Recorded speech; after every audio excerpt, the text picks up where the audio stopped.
So, the UK has just dropped some of the biggest changes to its asylum system we've seen in decades. What's actually changing? Why is the government saying this is so necessary? And what's the deal with the huge debate that's erupted around it? Okay, let's get into it. Okay, just imagine this for a second. You arrive in a new country, you're looking for safety, and then you're told you might have to wait 20 years before you can actually settle down and call it home. I mean, this isn't some hypothetical. For some people, this is about to become the new reality at the very heart of the UK's asylum policy.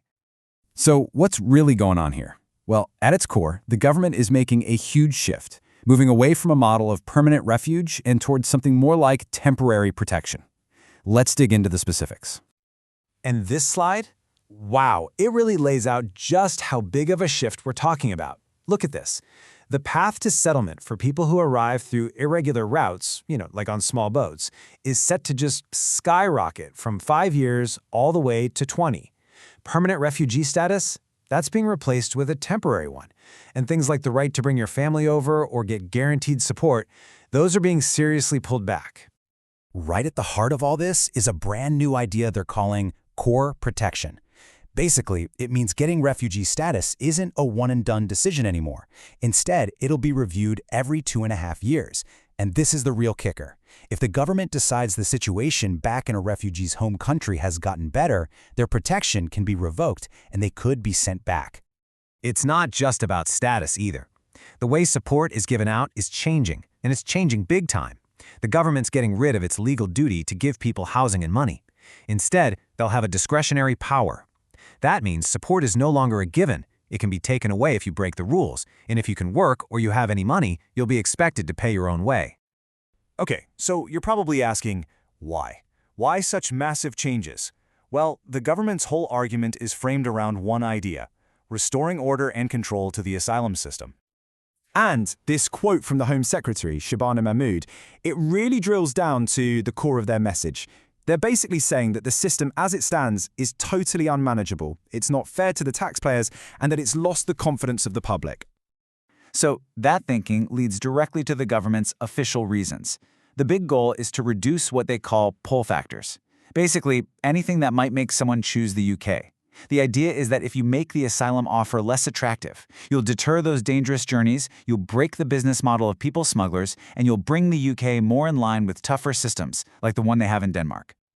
And to back this up, they point to data like this. In 2024, at a time when asylum claims were actually falling across the EU as a whole, they were climbing in the UK. This split is being used as proof that the UK has, as they put it, become a destination of choice. Now, these proposals have, as you can probably guess, just completely ignited a firestorm of debate. We're seeing really deep divisions between the public, politicians, and human rights organizations. So, on one side of this, you've got a lot of support. You hear from plenty of people who feel the system is genuinely broken and that much tougher measures are just long overdue to get control of the borders. But then you have the complete opposite reaction.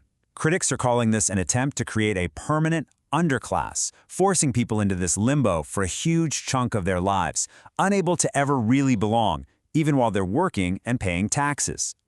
And this next quote really puts the scale of these changes into perspective. Commentators are pointing out that if these rules are actually implemented, the UK would have one of the most severe asylum policies anywhere in the developed world.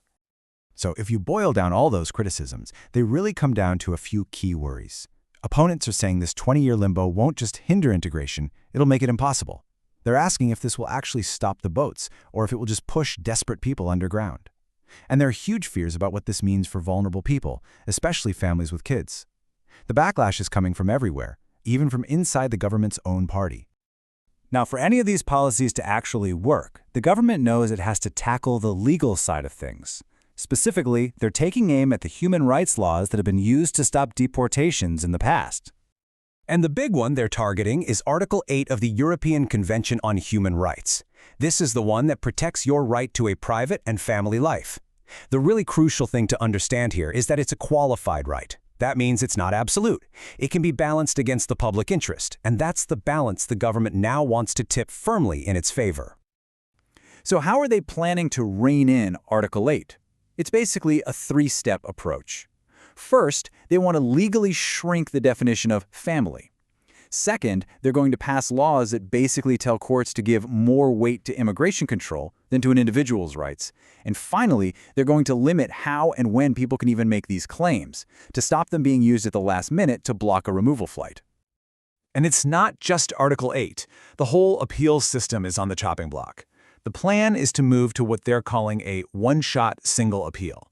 Now, the government says this is to make the system more efficient and stop cases dragging on for years.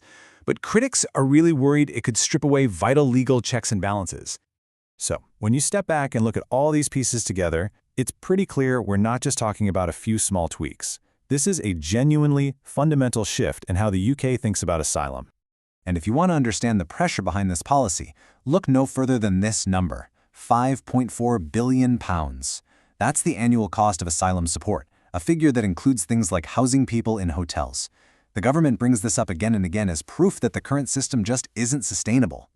So what this all boils down to is a massive pivot, a move away from a system that offered people a clear path to a permanent, stable new life, and towards a system that's all about temporary safety, constant review, and a much, much heavier focus on enforcement.